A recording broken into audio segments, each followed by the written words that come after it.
అడుగుతున్నాను మిమ్మల్ని. తమ్ముళ్ళు, శాసనసభకు రాకుండా రప్ప రప్ప అని రంకెలేస్తున్నారు. తీరు మారిందా అని అడుగుతున్నా మిమ్మల్ని. రప్ప రప్ప అంటే ఇక్కడ చూస్తూ ఊరుకో ఉండడానికి, ఇక్కడ ఉండేది సిబిఎన్ పవన్ కళ్యాణ్.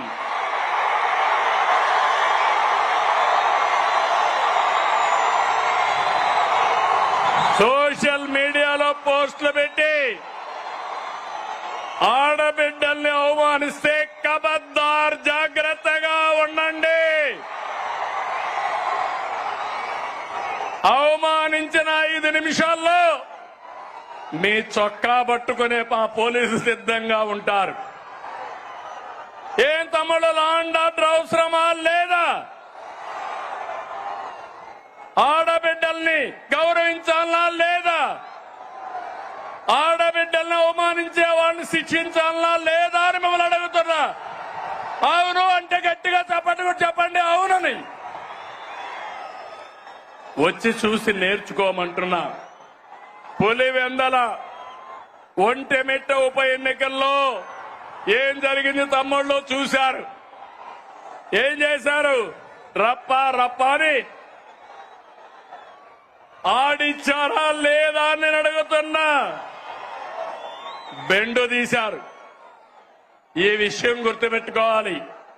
ప్రజాస్వామ్యంలో హింసా రాజకీయాలు చేస్తే ఇక్కడ సిబిఎన్ ఉన్నాడు.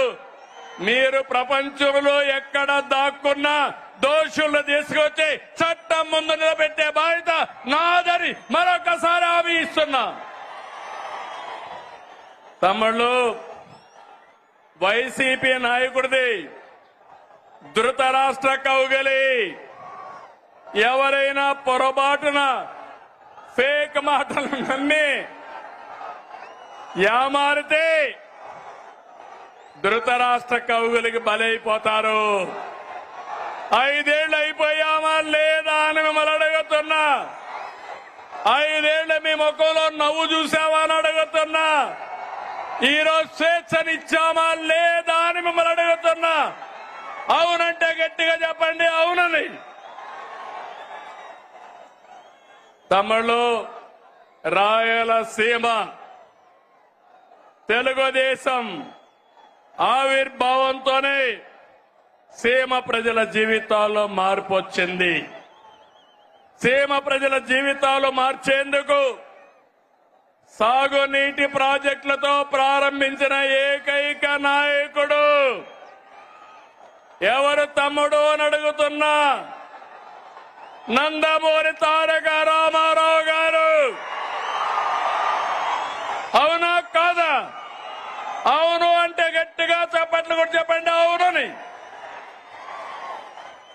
హంద్రీ నీవ, గాలేరు నగరి, తెలుగు గంగా తెలుగుదేశం పార్టీ హయాంలో వచ్చాయి.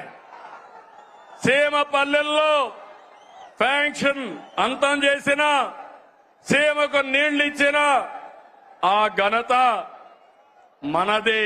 అవునా కాదా అని మిమ్మల్ని అడుగుతున్నా. ఈ సంవత్సరాలు రాయలసీమలో వర్షాలు పడలేదు.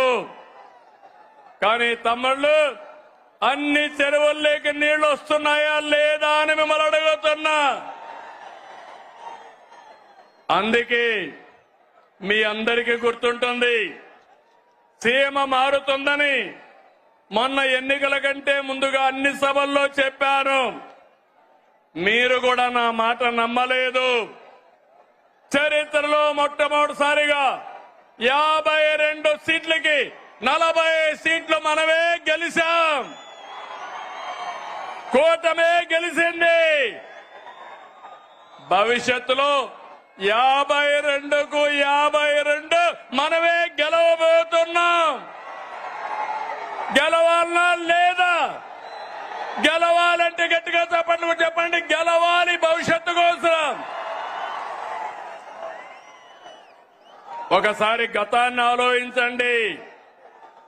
అనంత ఎడారిగా మారే పరిస్థితులు ఉండేటివి. డ్రిప్ ఇరిగేషన్ తీసుకొచ్చాను. సాగునీటి ప్రాజెక్టుల పైన శ్రద్ధ పెట్టి ఎడారి నేలకు జీవం పోశాం. కియా కార్ల పరిశ్రమ తీసుకొచ్చాం.